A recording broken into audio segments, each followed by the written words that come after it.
Hey guys, in this video, I will show you how to get Apple Music Replay. Alright, so let's begin with the video. Apple Music Replay is basically your yearly recap. It shows what you listened to the most in 2025 and even creates a playlist based on your top tracks. There are two main ways to view your Apple Music Replay.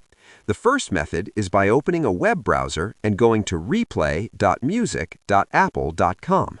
Once you're there, you'll be prompted to sign in with your Apple ID if you're not already signed in.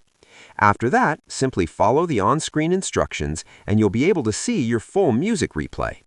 This method is especially useful if you don't see the replay section inside your Apple Music app, making it a reliable backup option.